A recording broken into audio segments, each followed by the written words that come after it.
It's time to talk about June's Journey, a hidden object mystery game with a captivating detective story. When you're playing, you solve a mind-teasing mystery of the roaring 1920s while you dive into June's captivating quest to uncover a scandalous family secret and solve her sister's murder. It's mystery, it's danger, and it's romance, and you never know where the next chapter's gonna take you. If that wasn't fun enough, you get to customize your very own luxurious island estate. Seriously, I cannot stop playing. I am already on the 3rd chapter and I just started recently. Join me back in time in the glamorous 1920s. June needs your help, detective. Download June's Journey for free today on iOS and Android. Do you want to listen ad-free? You can do that now by joining our Patreon or hitting that subscription button on Apple Podcasts. Spotify listeners, we got you too. All you got to do is in your Spotify app, search The Murder Diaries ad-free.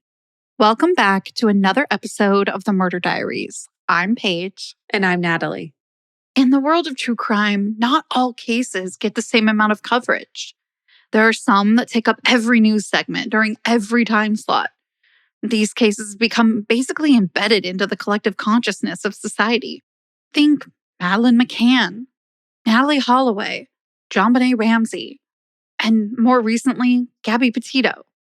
Your guess is as good as mine as to why these cases get more coverage. To be honest, there's probably a lot of factors that go into it, and none of the ones that I can think of are really that great. Then there are the other cases, the ones who barely get a passing glance or any coverage.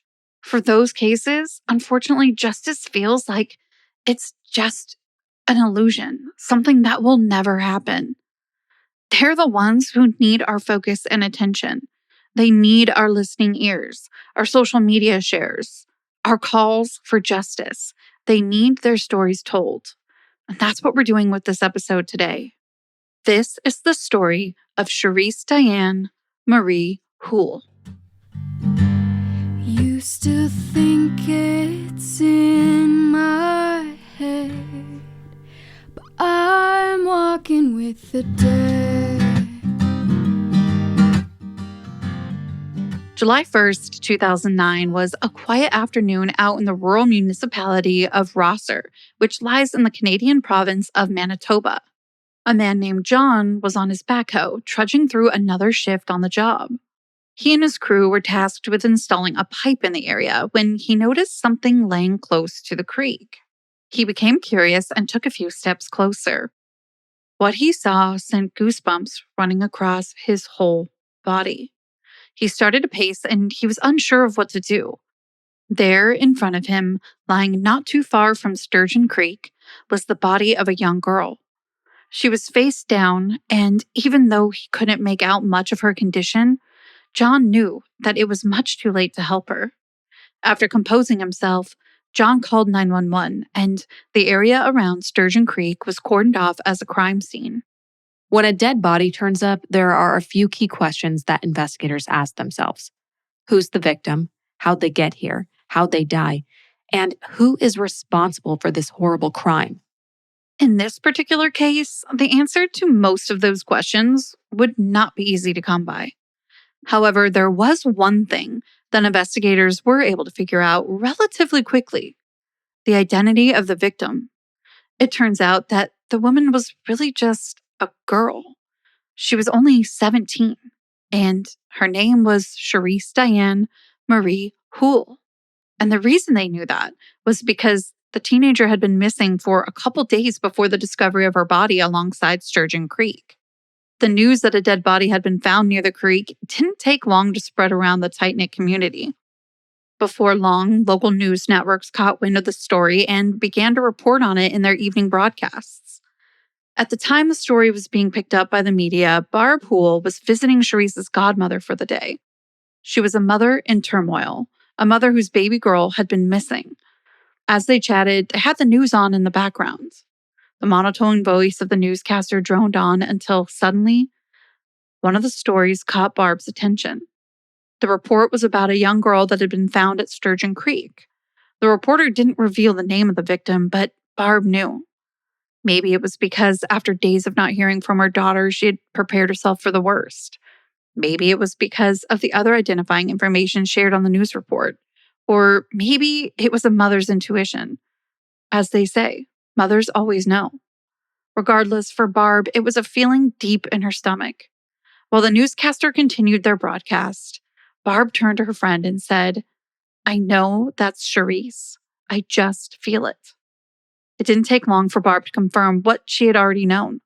Her sister worked for Child and Family Services, and she called Barb to tell her that she needed to see her. Barb's sister made her way over, and as soon as Barb saw the look on her face, she knew it. Her baby girl, Cherisse, was dead, murdered. Cherisse's foster mom, Linda, was at work when she heard the news. Again, the newscaster was telling the story of the girl found at the creek, but this time, the media had new information. The investigators had turned over the identity of the victim. When Linda heard Cherisse's name come out of the newscaster's mouth, she jumped out of her chair, ran to the bathroom, and threw up. It was as if her body was rejecting the horrifying news that she had just learned. As if a physical purge would rid Linda of the knowledge that the girl who had once lovingly called her Linda Mom was gone. Cherisse Houle was born on July 7th, 1991, to Barbara as the youngest of 4 children. Barb said that from the moment Cherisse entered this world, she was a happy, easygoing girl. Cherisse and her family are part of the indigenous community in Canada.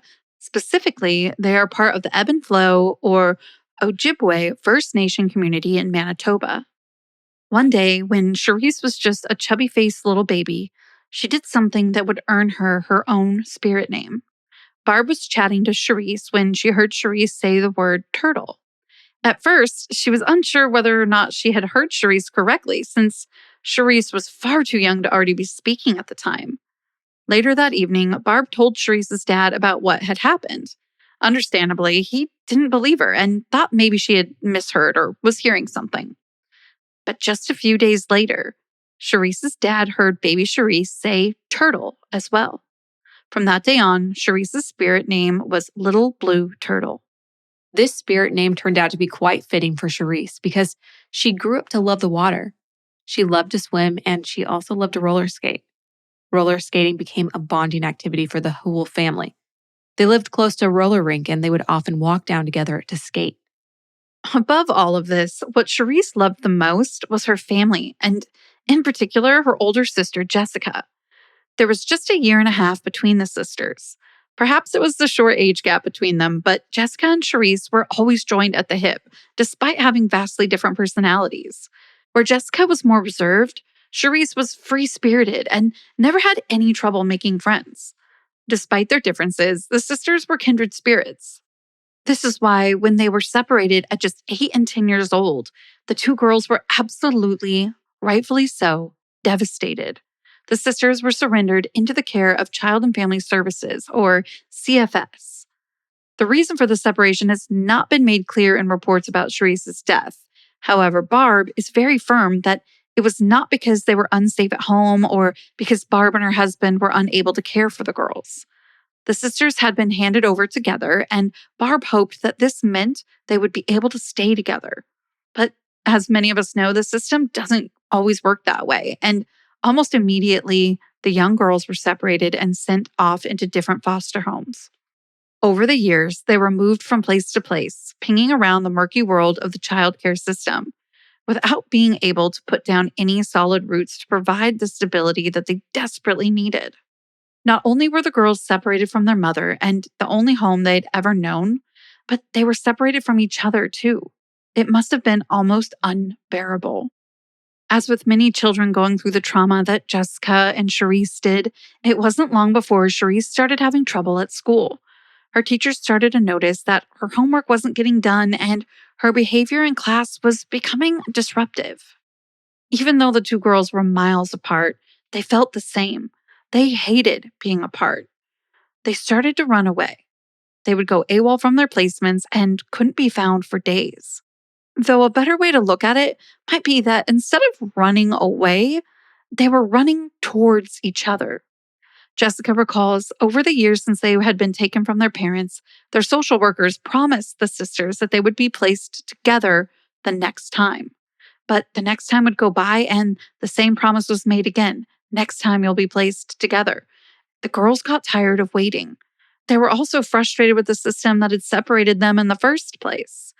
At such a young age, seeing no other way to be together, they felt they had no choice but to run to each other. At times, care workers disgustingly used the girls' desire to be together to threaten them. Jessica says that the care workers would say that if the girls didn't act a certain way, then they wouldn't be able to see each other.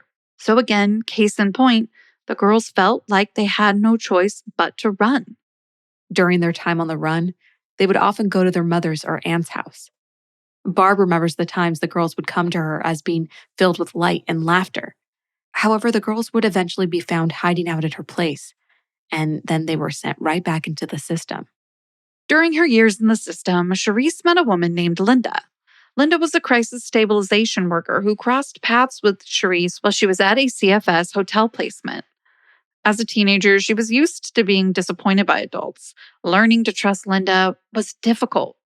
It took time, but after a while, she did. Eventually, Linda and Cherisse were so close that Cherisse started to refer to Linda as her other mom. Linda knew how badly Cherisse wanted to be with her sister and desperately wanted to find a way to make that happen for the girls.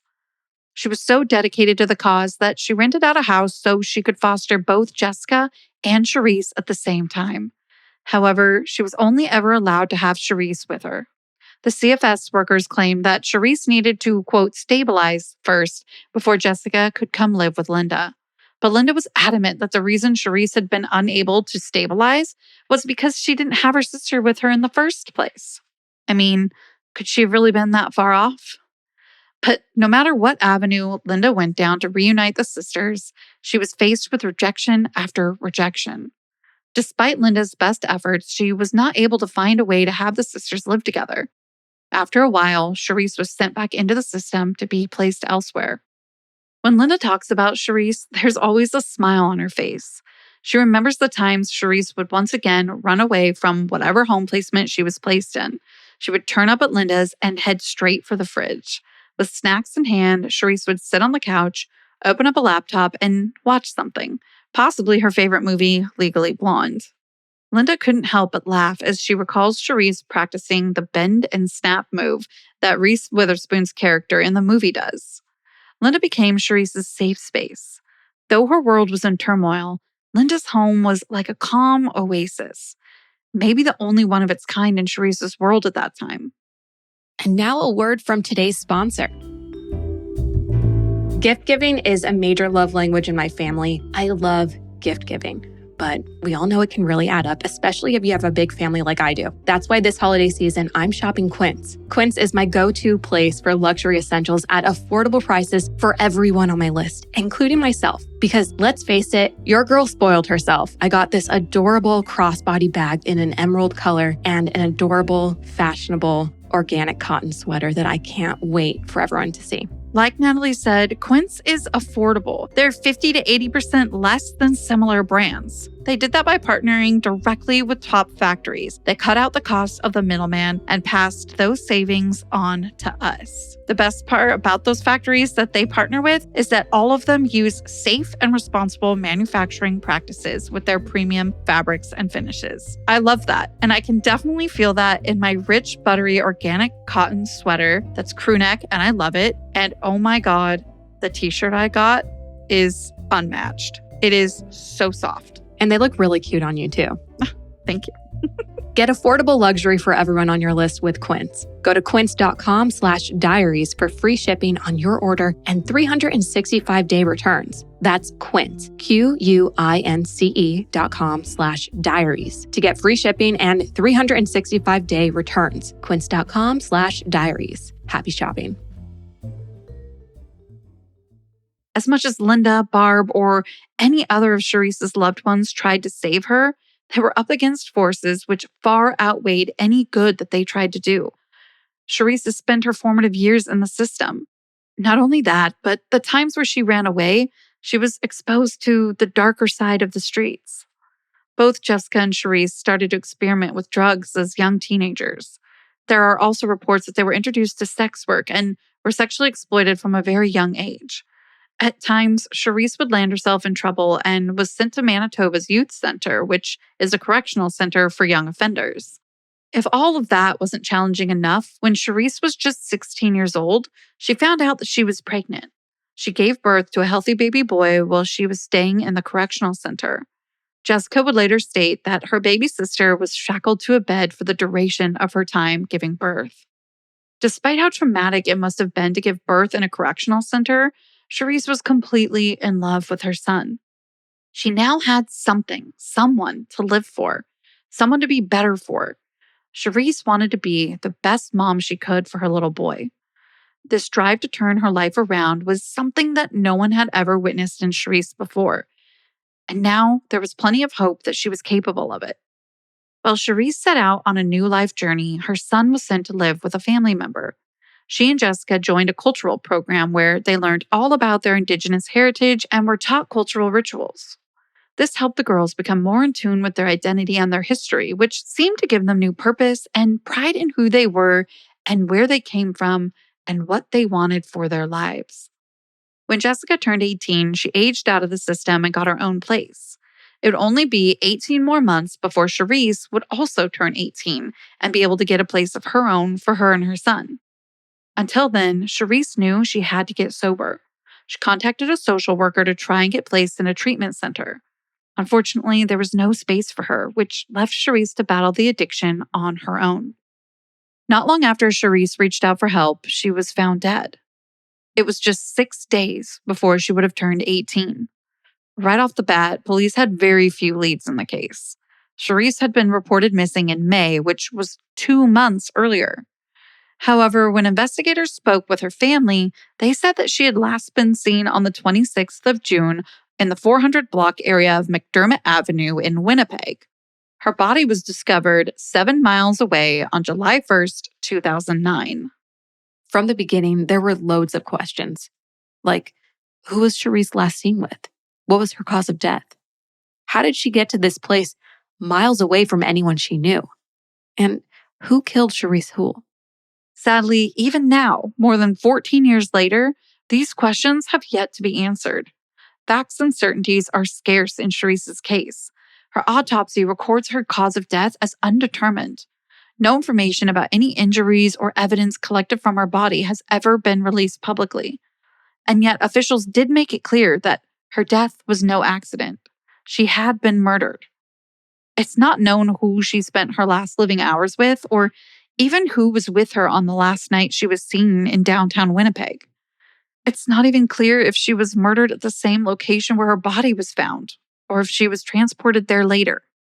Initially, the Winnipeg Police Service was responsible for investigating Cherisse's death, but in 2012, her case was handed over to Project Devote. Project Devote is a task force made up of Winnipeg police officers whose assignment is to investigate missing and murdered exploited persons. Since the task force has taken over the case, nothing has happened. There haven't been any new developments, no lines of inquiry, nothing. The case seems to have stagnated, with no hope of justice in sight. While the intention behind Project Devote is admirable, its work has been called into question a number of times over the years. An advocate for missing and murdered Indigenous women and girls describes Project Devote as a waste of time. According to her, the task force consistently fails to produce any results. In addition to that, she says the task force is cold towards families. She went on to say they're a cold institution. They're not interested in building relationships. And she might be right about that. Barbara said that she's only spoken to Project Devote once since her daughter's murder. That one meeting occurred in 2014, 5 whole years after Cherisse was murdered. Since the initial media coverage of Cherisse's murder, the media has become eerily quiet about the case. Barb says this about her experience since her daughter was murdered. I don't have support. I used to at the beginning, but they're all gone. There are no more therapists. There's no more nothing. They say to reach out. But reach out where? Nobody at all has talked to me about Cherisse. Nobody. The statistics surrounding missing and murdered Indigenous women and girls in Canada are shocking.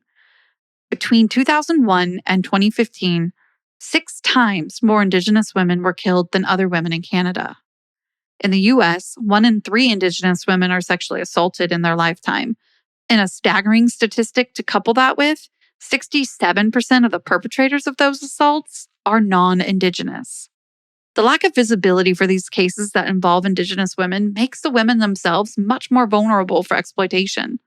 One of Canada's most notable serial killers, Robert Pickton, was able to kill with abandon because the investigations into missing and murdered Indigenous women are not given the due diligence they deserve. In the end, he killed 49 women before he was caught. The plight of Indigenous peoples in Canada mirrors that of many Native communities around the world. One of the darkest chapters in Canada's history was the implementation of residential schools in the 19th century. These schools aimed to assimilate Indigenous children into Euro-Canadian culture. Children were forcibly taken from their families and forbidden to speak their native languages or practice their traditions. Rather than being places of education, these schools became places of abuse, neglect, and trauma. It's estimated that more than 2,800 children died because of their treatment at these schools. They continued to operate as recently as 1996, when the last school was finally shut down. Cherisse was never a resident of these schools, but her story was shaped by them nonetheless. You only need to look at the statistics to see how much damage has been done to the Indigenous community. Between 1980 and 2012, Indigenous women represented approximately 16% of all female homicides in Canada, despite only making up 4% of the female population. On top of that, many of these cases remain unsolved, and the actual numbers are suspected to be far higher due to underreporting. Indigenous children are overrepresented in the child welfare system as well. They make up over 7% of the general child population, but they represent more than half of all children in foster care in Canada. Indigenous women are among the fastest growing prison populations in Canada. They represent over 30% of incarcerated women in federal institutions, despite being a tiny fraction of the national population. Then there are the social statistics, like Indigenous women facing higher unemployment rates, being more likely to be the victim of violence and exploitation, and suffering from higher rates of health issues. It would be nice to think these statistics would be enough to spark change in how crimes involving Indigenous women are addressed. Or perhaps that the disgusting infamy of Robert Pickton would bring more attention to the issues of these invisible women. Sadly, more blood had to be shed before people started to listen. In 2014, a 15-year-old girl named Tina Michelle Fontaine was found wrapped in plastic and a duvet cover in the Red River located in Canada. She was weighted down with rocks, presumably to help conceal her body. Tina was also part of the Indigenous community, part of the First Nations people. Her life was eerily similar to Cherisse's. She was also under the care of Child and Family Services in Winnipeg. She struggled with substance abuse and had also fallen into sex work. Tina had also been assigned a hotel placement by CFS. Just like Cherisse, Tina had been reported missing more than once, but she always turned up again, until she didn't. The investigation into Tina's death only produced one suspect. This suspect was a middle-aged man. Tina told her CFS workers that she had some sort of association with this man. Another witness claimed to have seen this man and Tina arguing. However, that was pretty much the extent of the evidence against him. The man was charged with Tina's murder, but was later acquitted of all charges. To this day, he remains elusive for Tina and her family. Tina's death did spark a conversation into the shocking number of Indigenous women who go missing or are murdered in Canada. This prompted the Canadian Human Rights Commission to request an inquiry into the reasons why these women were so overrepresented in these statistics. As a result, the National Inquiry into Missing and Murdered Indigenous Women and Girls was formed on September 1st, 2016. Off the back of the inquiry, the Manitoba CFS came out to say that it would no longer place children in hotels. The CFS was heavily criticized for their failure to protect the children under their care. Both Cherisse and Tina had been murdered while supposedly under the care of CFS. There's no question that the system failed Cherisse, Tina, and countless other Indigenous women and girls. One hopes that change is swift and that with it, justice will come for these two girls whose time on Earth was cut far too short. Though both these girls had a challenging past, it was worthwhile to remember that they were not even 18 yet. Their brains had not even fully developed, and both of them were set up for difficulties given the turmoil and trauma and instability they were facing. There's no way of knowing if they would be able to turn their lives around because they were never given the chance to try. Cherisse was on the cusp of making that change. She was just days away of aging out of CFS and beginning her life with her son. As if the pain of losing Cherisse wasn't bad enough, just 3 short years later, Cherisse's brother Jordan was shot to death. He and a friend had been walking down a street in Maryland around midnight when they were shot. One person was later convicted in connection with the shooting. After her brother's murderer was found, Jessica reflected on the pain of not knowing who killed her sister. My brother's killer got sentenced, and that didn't do anything except put someone in jail and let me know who killed my brother. With Cherisse, just knowing would give us some closure. But that's not really closure because it's not going to do anything but just put someone in jail. But I just want to know who did this to my sister and why they did it. The Houle family has been torn apart by the devastating losses of both Cherisse and Jordan. Jessica says that since the deaths, the family has struggled to get along. It's beyond difficult to fathom the level of grief that consumes Barb. She's a mother who has outlived 2 of her children. Life's not supposed to work out that way, and yet it has for Barb, and now she's left to pick up the pieces. Barb continues to relive the last moments she spent with her baby girl. The last time she saw Cherisse, she felt a deep sense of not wanting to let her daughter leave, like a premonition warning her something was about to go wrong. When she said goodbye to Cherisse that day, her daughter lay her hand on a tree. Now whenever Barb walks past that tree, she touches it to feel some kind of connection to Cherisse. One can only hope that Cherisse and Jordan are at peace, that heaven has Legally Blonde reruns and one of Cherisse's favorite meals, a Big Mac with supersized fries and a Coke. We also hope that true change comes, in particular for vulnerable indigenous women, and that one day all women can live free of fear of becoming the next victim spoken about on the evening news or our podcast. Be sure to follow us on socials at the Murder Diaries Pod. And until next time, Stay safe. bye. Seeking the truth never gets old. Introducing June's Journey, the free-to-play mobile game that will immerse you in a thrilling murder mystery.